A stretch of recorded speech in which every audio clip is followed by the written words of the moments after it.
Bienvenue pour ce deuxième débat, donc l'édition 2 du débat. Donc aujourd'hui se présente à mes côtés du coup quatre invités. Donc on va pouvoir présenter ces quatre invités. Donc Taka, co-responsable de l'équipe Upset, deuxième participation.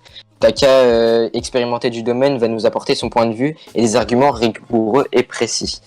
D'un autre côté, on a Kéron, présidente de la structure LS aujourd'hui, très bien cotée dans cette communauté. Il va porter son expérience et une analyse concrète, de quoi animer le débat. Blue Ace, joueur compétitif Fortnite, déjà bien lancé, accompagné de Ray West, son équipe e-sport. Il va pouvoir lui aussi faire part de son expérience et sa lucidité. Blue Ace, tu as réalisé des performances comme dans le tournoi FNCS, et aujourd'hui ta communauté t'accompagne, ce qui te permet aujourd'hui d'être, on va dire, assez performant. Enwelk, réputé dans le domaine du highlight, dernièrement passé dans le management chez Cynix, dans la direction. Et récemment, Enwelk, tu t'es imposé lors de la Champions Cup console et depuis, une sérieuse carrière de joueur s'est mise en place. Alors, première question. En regardant derrière vous, depuis vos débuts dans l'e-sport ou dans le domaine du jeu, comment vous visualisez votre parcours et les différentes étapes que vous avez dû surmonter? Je vais donner la parole à Enwelk pour commencer et puis après on dispatchera la... Mon parcours il a été plutôt simple, c'est-à-dire que j'ai fait un peu comme tout le monde. On s'est tous lancés à cause d'un pote ou d'un youtubeur, tu vois, dans le jeu. Et puis au fur et à mesure, on a vu qu'il y avait Instagram, Twitter. Moi, ça fait 2 ans et demi que je suis dans la communauté. Et vraiment, au début, ça n'a pas été facile. Au début, j'ai stagné. J'avais fait même un premier compte pour avoir le code créateur avec du follow back, tu vois. Mais bon, il a été délai, je vous rassure. Mais là, c'est vrai qu'on a dû surmonter pas mal d'épreuves. Notamment les moments où ça ne plaisait plus, le contenu que tu faisais ne plaisait plus. Ça a été le cas plusieurs fois pour ma part, mais là j'ai réussi à trouver une ligne de conduite assez fiable, où je fais du contenu régulier et qui plaît plutôt bien. Enfin, on le voit dans mes statistiques qui sont en constante évolution.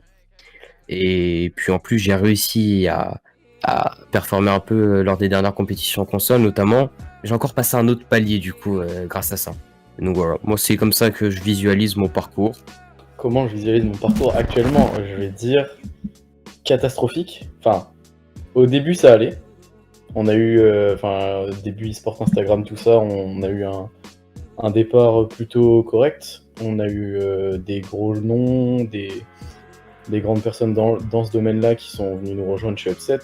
On a eu une montée fulgurante, c'était incroyable, je m'y attendais vraiment pas. Et du coup, on s'est enfermé dans un truc qui a fonctionné, puis d'un coup il y a une personne qui est partie, 2, 3, 4, et puis tout le monde. Du coup maintenant on est un peu en sorte de pause, on sait pas trop où on en est, mais voilà. Eh bien, bonsoir à tous. Moi en fait, mon parcours et celui d'Eles en général, en fait, il a été en vrai assez répétitif chaque année. Ça fait maintenant 2 ans que LS existe. Et sur ces 2 ans, en fait, on a toujours eu une petite montée et à chaque fois, après une retombée en envie. Tout ça, après ce qui compte aussi, c'est la communauté, c'est les envies de la communauté. Et voir toujours les mêmes choses sur toutes les structures, des fois, c'est un peu répétitif. Et du coup, la communauté se hype moins. Et voilà. Là, actuellement, à l'heure où je vous parle, LS doit se diversifier, par exemple, comme toutes les structures, sur Twitter, sur plein de réseaux, et ça c'est connu maintenant, parce que maintenant sur Instagram il n'y a pas vraiment d'avenir, et du coup voilà. Donc en gros le parcours a été assez compliqué, et il va continuer à être très compliqué, et l'envie aussi qui à force de faire des efforts commence à retomber, et voilà, on sait pas trop où on en est, mais on espère que ça va bien se passer. Ok, alors moi c'est plutôt simple. On va dire que j'ai commencé le jeu à ses débuts. Je me suis intéressé, on va dire, aux vidéos, au premier montage et tout pendant le confinement, le premier confinement vers avril. J'ai lancé mon Instagram à ce moment-là, et franchement ça s'est très bien passé. Du coup je sortais mes petites vidéos, enfin j'ai tout fait un peu moi, je voulais faire à la main, j'avais du temps vu qu'on était confinés et tout avec les études à côté. Et je me suis dit, vas-y, je vais essayer de me lancer là-dedans. J'avais jamais pris le temps de regarder, je me suis lancé là-dedans. j'ai réalisé mes premières vidéos qui ont assez bien marché en fait, et ça m'a mis beaucoup en confiance parce que c'était pas incroyable, j'avais pas un niveau incroyable, j'étais pas encore lancé dans l'e-sport même, on va dire, genre dans les compétitions, etc. Je faisais mes petites vidéos, je jouais en MM, je faisais des trickshots, enfin, je me faisais kiffer. Et en fait, ça a très vite avancé rapidement pour moi parce que l'artiste est venu commenter sur ma vidéo que c'était très bien ce que je faisais. J'ai pu venir en relation avec lui, genre on a pu discuter sur Instagram. Ça m'a amené aussi un peu de visibilité parce qu'il m'avait repost quelques trucs. Et en fait, j'ai lancé aussi mon contenu comme ça en connaissant personne parce que je me suis pas lancé avec d'autres gens à côté en mode venez, on va sur Instagram. Vraiment, moi je connaissais personne, j'ai fait ça dans mon coin un peu tout seul. Et bon, après, j'ai commencé à côtoyer quelques personnes. Je pense que c'est un mec que j'ai connu assez vite, bah, c'est Infinity. Et du coup, ben, ça fait quand même, c'est mon duo et c'est même mon trio depuis un moment. Donc c'est vraiment chouette.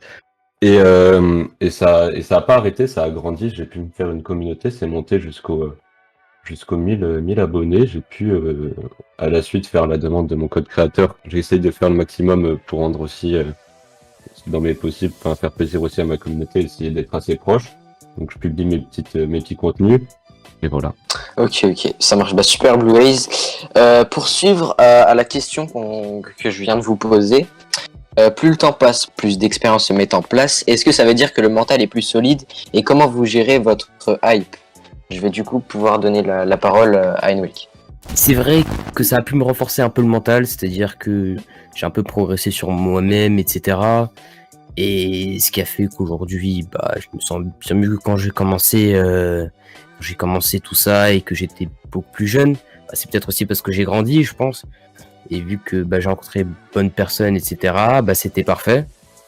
Comment dire, gérer la hype, c'est-à-dire que je pense que sur Instagram, personne n'a réellement une grosse hype. Enfin, c'est-à-dire que les personnes qui ont la plus de visibilité sur l'Instagram francophone, bah, la communauté Instagram comme on l'appelle, ils ont quoi, 2000, 3000 abonnés. Moi, pour ma part, j'en ai 1200, tu vois. C'est pas énorme non plus. Mais donc, c'est vrai que ça crée une petite hype, mais ce qui fait qu'elle n'est pas si compliquée que ça à gérer, vu qu'il n'y en a pas vraiment. Donc, Alors C'est plus clair. honnêtement, depuis longtemps, le mental est plus trop là, la hype pareil, au niveau du jeu, au niveau de la commu Instagram en elle-même, au niveau de la commu, enfin tout court, que ce soit Instagram ou Twitter, ça change pas grand chose. Après, c'est vrai que quand t'as moins d'abonnés, etc., comme disait Noël, que c'est plus facile à gérer, parce que même si ça redescend un peu, bah tu peux en recréer avec quasiment rien. Mais ouais, des fois c'est dur de garder le mental quand tu vois que, bah, en fait, le problème c'est qu'on s'attache, pardon, on s'attache trop aux stats, surtout quand on en a, Oui. enfin, on n'a pas beaucoup d'abonnés. C'est vrai. Tu vois un abonné monter, t'es là en mode ah ouais, chaud. Tu vois, après ça monte, Ouais. ça monte, ça monte, ça monte. Ça fait partie de la hype. Et ouais, et du coup, bah, dès que tu vois que ça redescend, bah, ça casse tout, t'as plus le moral, Ok. t'as plus envie, t'as plus. Ouais. Bah en fait, ta question, il y a de multiples réponses parce que déjà, le mental, Ouais. bah, il s'acquérit avec le temps. Parce que pour ma part, moi, j'ai commencé l'e-sport, j'étais plus jeune, j'étais moins mature. Et je pense que j'ai pris en maturité tout ça. Donc ça, c'est sûr, le mental, il a augmenté. Mais en fait, c'est aussi, il y a le fait de toujours être confronté. Quand tu es chef de structure, surtout, tu es confronté à plusieurs problèmes pour ta structure. Surtout quand elle n'est pas encore très développée. Et ben, tu as plein de problèmes. Et du coup, le mental, bah, il est touché. Mais c'est là, en fait, qu'il faut avoir le mental pour tenir. Et à chaque fois, il est touché, voilà. Et du coup, c'est compliqué. Et comme l'a dit Takar, et ben, le mental, il descend des fois.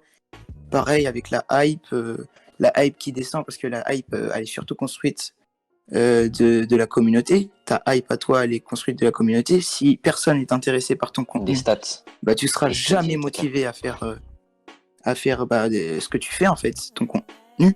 Et voilà, les stats, bah, c'est ce qui compte le plus. Si on voit que les stats montent pas forcément, bah, on se dit mais à quoi ça sert de faire ça? Et du coup, bah voilà, la hype descend et c'est là qu'en fait, faut rebondir. Et c'est là que tout le monde, ou, en fait, comment dire, il y en a qui font des échecs et d'autres qui arrivent à rebondir et revenir de plus belle. Et c'est là qu'il faut être fort, en fait. C'est là que le mental doit servir. Donc, Pour moi, en fait, dès que tu continues dans l'e-sport, tu dois avoir un minimum de hype et d'envie pour réussir là-dedans. Je pense qu'il y a les gens qui vont faire les retours sur tes vidéos, qui vont te donner peut-être la force et tout, tu vas avoir l'envie de continuer et tout, mais je pense, comme il y en a qui ont dit, c'est pas toujours facile. Moi, comme j'ai dit en première partie, ça s'est passé ultra bien. Première vidéo, j'avais 20 abonnés, j'ai fini ma première vidéo, j'avais 120 abonnés, j'ai fait 1000 vues, 100 likes, enfin, j'en demandais pas autant, ça a hyper bien marché, j'ai eu beaucoup de chance, je le répète, hein, j'ai eu beaucoup de chance parce que ça, j'avais pas fini. Par rapport à ça, c'est que j'ai discuté avec ce rappeur américain, qui est un mec très très sympa. J'ai pu ensuite sur ma deuxième vidéo me faire host par un youtubeur, ou peut-être vous connaissez, c'est Swen, voilà, bref, je me suis fait host sur une de mes vidéos, donc ça a aussi donné la force, enfin, de voir autant de personnes qui soutiennent alors que tu connais pas forcément tous ces gens, et franchement c'est top. Là, j'étais lancé, j'étais à fond dans ce que je faisais. Peut-être vous connaissez il y avait aussi les highlight picky, je sais pas quoi et tout. Moi, j'étais passé dedans. Et à partir de ce moment-là aussi, pour que vous sachiez par rapport à la hype, à partir de ce moment-là, j'étais passé dedans dans son highlight picky. J'avais eu les retours de picky, donc pour moi, j'étais déjà choqué. J'étais là en mode, moi, j'ai les retours d'un mec qui est quand même installé dans la compétition. J'étais trop content. Et il m'avait fait des putains de retours. Et je me suis dit, à partir de là, je vais me lancer et je vais taper, quoi. Je vais continuer, je vais charbonner, etc. Et c'est là où aussi je me suis lancé dans la compétition. Je vais pas dire que c'est grâce à Pikis, mais sur ces vidéos et ces trucs comme ça qui m'ont fait des retours, je me suis dit, vas-y gros, tu te lances, t'as rien à perdre, t'y vas, tu charbonnes. Ça a marché en plus, hein. La preuve, c'est que toutes mes vidéos sur YouTube et sur Instagram, ça a suivi aussi. Il y a une communauté qui est en or. J'essaye aussi de l'entretenir, hein. J'essaye de rendre au mieux les gens, enfin, comment dire, être proche de ma communauté et essayer de partager, de répondre à tout le monde. J'essaye de donner la force aussi parce qu'on me l'a donné, c'est important, tu vois. Donc, aux côtés de la hype, etc., ouais, en fait, je pense qu'il faut de la persévérance et aussi de l'endurance sur des choses comme ça, il faut pas lâcher. Il était intéressant. Là, c'est pas forcément une question qui va être en rapport avec. On va pouvoir débattre dessus. C'est vraiment. On a parlé d'entraide, etc. Et là, on va vraiment pouvoir s'intéresser et donner, on va dire, de l'intérêt à chacun, donc aux 4 invités qui se présentent ici, et du coup leur poser quelques questions par rapport, à leur avenir, etc. Donc, la question c'est, quand on vous parle d'ambition professionnelle, est-ce que l'e-sport vous inspire dans un domaine en particulier ou vous donne une expérience en plus sur un métier que vous aimeriez faire plus tard? Je vais pouvoir donner la parole à Enwelk. Alors, pour ma part, bon, déjà, j'ai pas le niveau talent pour être joueur professionnel Fortnite. Dans tous les cas, je ne souhaiterais pas vraiment faire ce métier parce que c'est plus un passe-temps ou ce genre de choses. Mais néanmoins, derrière, en parallèle, j'essaye de, voilà, avec ce que je fais dans la communauté, donc par exemple le montage ou etc., de me développer des qualités qui pourront m'être utiles sur un CV professionnel.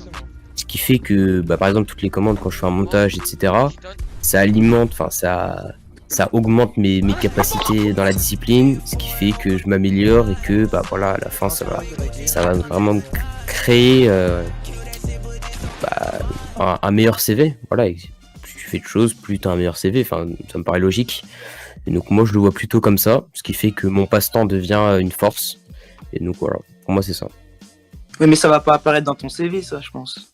Ça dépend sur quoi tu veux postuler, en fait. Ça dépend. Ouais, ça Une dépend. école d'audiovisuel, etc. Tu dis que tu as fait j'ai du des montage. performances en Photoshop, etc. voilà, Je fais du montage. Oui, ça dépend. Je peux aller Oui. sur un Ça ordinateur. dépend de ce que tu veux faire. Honnêtement, techniquement, dans ma vie, je suis à la période du plus tard. Ce qu'on appelle le plus tard, c'est genre après lycée. Et en fait, il y a tellement de domaines qui sont intéressants, il y a tellement de trucs que tu pourrais avoir envie de faire, tellement de trucs, en fait. Oui, forcément, il y aura bien une ou deux trucs qui m'intéressent sur certains métiers, mais actuellement, j'ai 18 ans, ça fait 2 ans que j'ai quitté le lycée. Et je sais pas exactement ce que je veux faire encore, hein. Je suis un peu perdu, ce qui fait que forcément sur certaines compétences que j'ai acquis au cours de ma courte histoire pour le moment, ça peut m'aider pour plus tard. Mais ouais, après, Est-ce que vraiment faire un métier de ça directement, je pense pas. Mais ouais. En tout cas, certaines compétences, forcément, ça aide pour un métier que tu peux faire plus tard, comme disait Nwelk. Dans ton CV, tu peux forcément mettre des compétences, vu qu'il faut en parler. Bah ouais, moi je suis d'accord, dans le sens où les compétences que tu acquis sur ta période de carrière d'e-sport, bah, ça aide, c'est sûr. Ça aide aussi niveau envie Par exemple, si tu aimes le management, bah, tu pourrais travailler dans une administration, d'une entreprise ou quoi. Et après, voilà, l'e-sport, je pense pas que à notre âge, à notre génération, dans l'environnement où on évolue, bah, ça puisse vraiment aider non plus. Parce qu'il faut être réaliste. La communauté où on évolue, elle n'est pas non plus très saine. Donc actuellement, on peut pas parler d'expérience professionnelle, mais en tout cas, on peut parler de compétences. Alors, moi je vais rebondir directement sur ce qu'il avait dit Nwelk, tu vois, il avait dit je le reproche, je pense pas que j'ai le niveau, etc. Je pense que je suis assez similaire. En tout cas, je me suis prêté trop tard à la compétition parce que commencer en octobre 2020, je pense que c'était pas la bonne chose, ou alors il aurait fallu vraiment arriver au top des compétitions si tu veux en faire un avenir, mais je pense pas qu'aussi c'est un avenir à longue durée, tu vois. Donc faut aussi assurer des études derrière. Donc moi là je viens de finir ma terminale. Moi j'ai choisi un peu les études que je voulais faire plus tard. Donc en vrai je vais pas les dissocier non plus du parcours sportif, même si c'est pas trop ça. Je vais rester on va enlever le E et je vais rester dans le milieu sportif parce que je pars dans des études de STAPS en fait. STAPS c'est sciences et techniques des activités physiques et sportives. Du coup, ça va être des activités, ça va être en fait c'est une licence pour finir en gros prof de sport, travailler dans l'ergonomie, dans les objets ergonomiques du milieu sportif, et aussi genre travailler en tant que manager ou dans le management sportif. Donc c'est quand même intéressant, tu vois, tu peux pas le dissocier non plus de l'e-sport. Je pense que ça peut encore rester, enfin faire un lien, même si c'est pas forcément ce que je fais, mais vous voyez, ça reste aussi là-dedans. Après, je pense pas que ça va être, c'est pas l'e-sport qui m'a fait choisir ça. Donc là, on va plus pouvoir débattre autour de cette question. Donc l'e-sport Fortnite est-il ralenti selon vous par la situation sanitaire actuelle ou au contraire soutenu? Je t'écoute, Nwelk. Pour moi, le Covid-19 a été un peu comme un tremplin.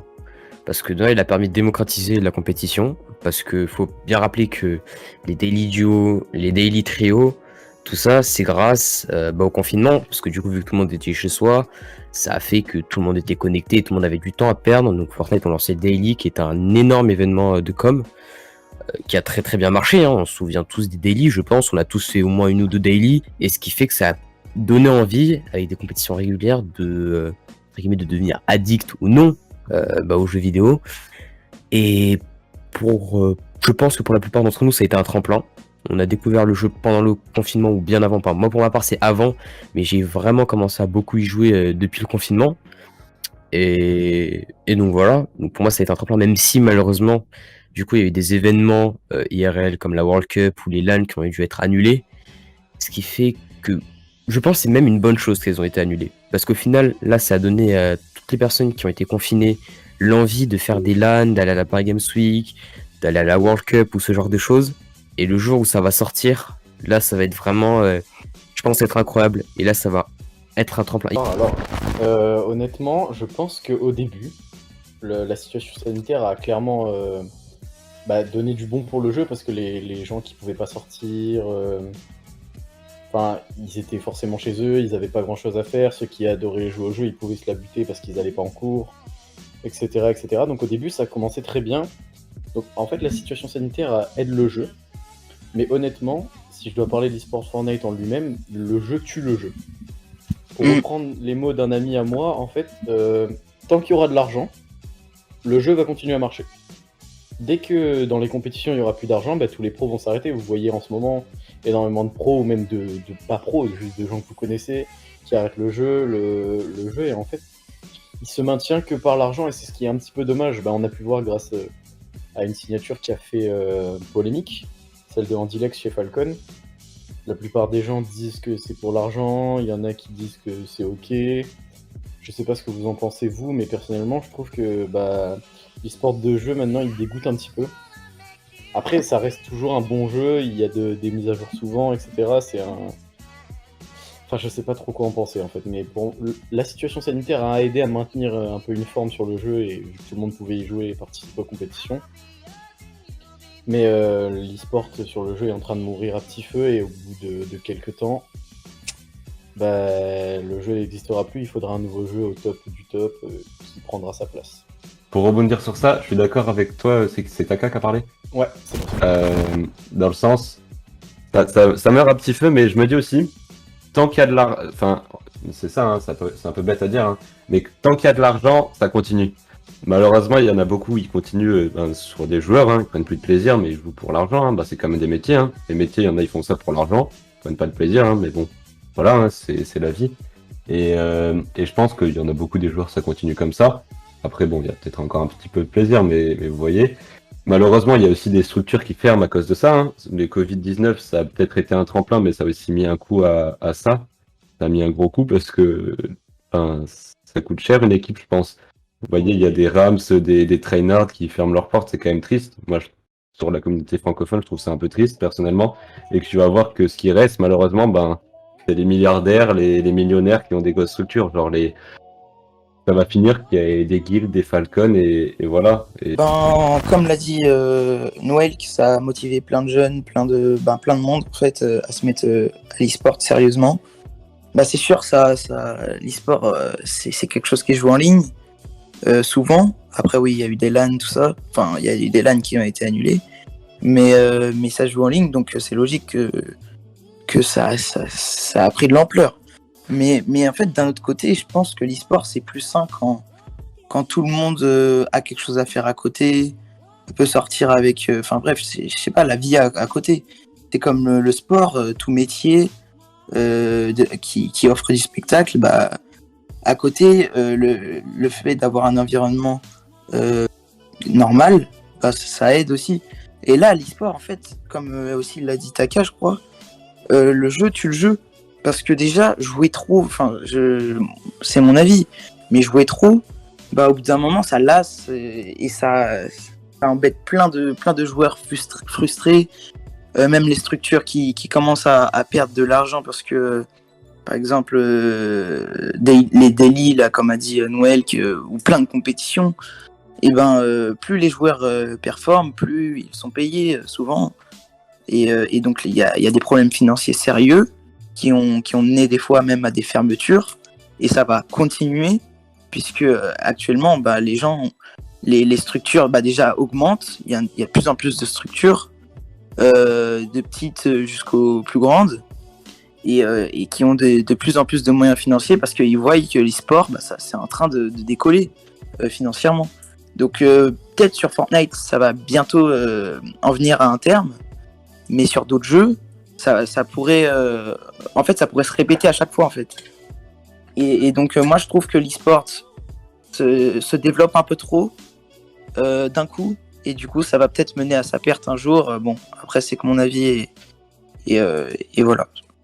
Merci Kevin, merci. Du coup les gars, on va pouvoir passer aux questions un peu plus personnelles, etc. Histoire aussi de vous remercier d'avoir participé au débat parce qu'on arrive sur la fin. Ouais. Du coup, je vais pouvoir vous poser un peu des questions personnelles. Donc je vais pouvoir... Oui, par vas-y rapport à Taka. ce qu'il a dit Kéron. Ouais, excuse-moi. En gros, à un moment, il a dit il faut être dans l'e-sport, etc. en tant qu'amateur, je crois. C'est bien quand tu peux sortir, etc. Sur ce point-là, non, pas que amateur, Oui, ou pro, mais je veux dire, sur ce point-là, je suis pas du tout d'accord, étant donné que la plupart des joueurs professionnels sont là, ils font leur compétition, ils traînent le jeu, mais pourtant ils sortent, ils ont une vie, et c'était juste le point sur lequel je voulais revenir. Voilà, après tu peux continuer. Ok. Du non, coup, moi je trouve que avoir un environnement sain, c'est important aussi, hein, quand même. Oui. Dans les questions un peu plus personnelles, ce que je disais tout à l'heure, on va pouvoir du coup vous poser 2 questions et après ça sera fini. Donc, quels sont vos objectifs à l'heure d'aujourd'hui ?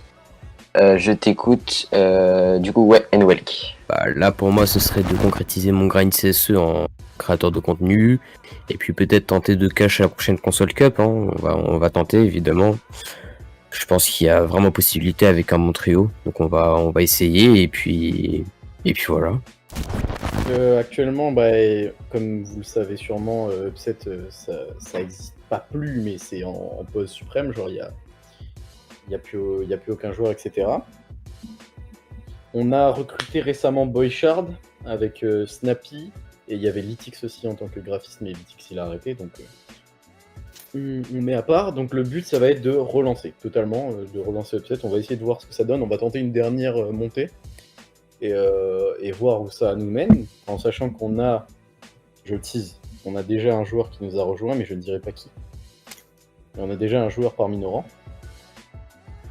Et bah voilà, on va essayer de grappiller, de grappiller des petits trucs à droite à gauche et d'essayer de remonter un petit peu au moins, histoire de pouvoir dire je me suis pas arrêté sur un échec cuisant qui date du confinement. Voilà, c'est tout. Ben, pour l'instant, ce serait de contribuer à pourquoi pas l'entraide dans la communauté et surtout de continuer à faire exister LS, d'essayer de se relancer à chaque fois en projet, se renouveler et pas de stagner comme on le fait actuellement ou même avant. En fait, ça va dépendre aussi de la motivation d'autres personnes, hein, parce que seul on peut pas tout faire. Et on verra bien où ça nous mène, mais j'ai toujours la motivation et voilà. Aujourd'hui dans l'e-sport.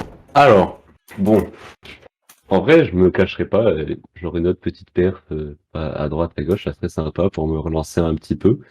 Après on verra, mais sinon, continuez à vous faire kiffer, continuez à me faire kiffer, genre, vous êtes les meilleurs en fait. Genre, pour l'instant, moi, je vis ma meilleure vie, hein. Je suis content, je m'épanouis, c'est les vacances. Vous êtes là, vous me faites plaisir, je sors, je joue un peu, je fais du contenu, enfin, franchement, moi je kiffe, hein. Après, je vais essayer de continuer l'année prochaine, peut-être un peu ralentir ou faire des choses plus précises en moins de temps, accorder un peu moins de temps, mais que ça soit peut-être plus qualitatif, mais voilà. C'est parfait alors. Du coup, on va pouvoir passer à la toute dernière question, du coup, qui faisait partie des questions bonus un peu pour qu'on puisse en apprendre plus sur vous et vous mettre du coup en avant pour vous remercier déjà d'avoir participé au débat. Donc, êtes-vous fier des étapes parcourues jusqu'à aujourd'hui? Pour ma part, oui, je suis plutôt fier parce que au final, je suis parti complètement de rien. J'ai vraiment pas eu de tremplin et j'ai fondé ma communauté un peu tout seul. Bah, en fait, ouais, c'est vraiment, je suis parti, genre j'étais un peu le seul de mon collège, à l'époque j'étais au collège, donc il y avait un Instagram, etc. Je me suis lancé, j'ai follow quelques mecs, j'ai commencé à faire des vidéos sur YouTube, etc. Et puis c'est monté au fur et à mesure, donc oui, je suis vraiment content aujourd'hui de la manière dont ça a avancé, de la communauté que j'ai pu fonder, et donc voilà, donc là aujourd'hui, ouais, je suis vraiment content. Ouais, bah franchement, moi, bah pareil, hein, et que je suis très heureux. J'ai commencé en tant que follower dans la commu, à l'époque Vixion, Vitanium, mais après, je sais pas ce qu'il y avait encore. Il y avait, comment ça s'appelle, Axalti et tout, genre ce genre d'équipe. Ouais. J'étais là tranquillement, je faisais mes trucs tout seul dans mon coin. On avait lancé Upset, mais bon, bah personne connaissait, hein. J'ai fait un stream où j'étais en train de caster pour m'amuser. J'ai envoyé ça à quelqu'un, à Slice à l'époque, il voulait faire une émission et il cherchait des casteurs. J'ai dit bon, tu sais, j'ai fait ça, il a dit vas-y. Après j'ai connu Tony, etc. Et après de fil en aiguille j'ai connu plein de gens et bah on en arrive jusqu'à là. Du coup je suis très très très content, ça a marché assez vite et je m'y attendais vraiment pas. Moi oui, moi je suis assez fier de ce que j'ai fait. Parce qu'il faut savoir que j'ai construit en fait ma structure, tout ça, tout seul et j'ai pas peur de le dire. Il y en a, ils vont se dire non, c'est pas possible, mais en fait, je pense que la motivation que j'ai eue, je sais même pas en fait comment j'ai pu l'avoir parce que j'ai été connu tellement d'échecs en fait que je sais pas comment j'ai fait et je suis assez fier parce que je suis encore là. alors que je me demandais encore ce que je faisais là et voilà. Après moi j'ai pas trop côtoyé en fait la communauté parce que moi je me fais pas énormément d'amis dans la communauté. Et voilà, donc j'ai pas vraiment de grand chose à raconter sur comment j'ai commencé, puisque je me rappelle pas trop, ça fait longtemps. Et c'est juste en fait le parcours que j'ai eu avec LS que je suis heureux d'avoir vécu. Je mets un petit calme. Alors moi je suis très fier. Et je l'ai déjà dit, ben franchement moi là je profite à fond et y a pas mieux. Hein. Franchement si c'était à refaire, je ferais la même chose. Voilà, je vous le dis. Il n'y a pas de choses à changer. Les rencontres et tout que j'ai pu faire, ça a toujours été positif. Même il y a des trucs qui te permettent d'apprendre des choses. Franchement, moi, je ne referai rien, je ne changerai pas. Franchement, c'est top. Et ouais, je suis très fier de mon parcours et je suis très fier de là où j'ai pu arriver jusqu'à maintenant grâce à vous. Et voilà. Franchement, il n'y a pas de, y a rien d'autre à dire. Merci d'être là et merci de soutenir toujours. Ça fait plaisir. Et Code Blues. Et Code Blues. Ça part. Voilà. Donc, ce débat est terminé. Merci à tous d'y avoir participé. Je voulais lancer un gros big up à Smurd qui était là à gérer ce stream pendant une bonne heure. Merci à lui qui a tout setup, etc. Franchement, on n'en serait pas là s'il n'était pas là. Donc voilà. Donc merci à lui. Merci au chat qui a été là.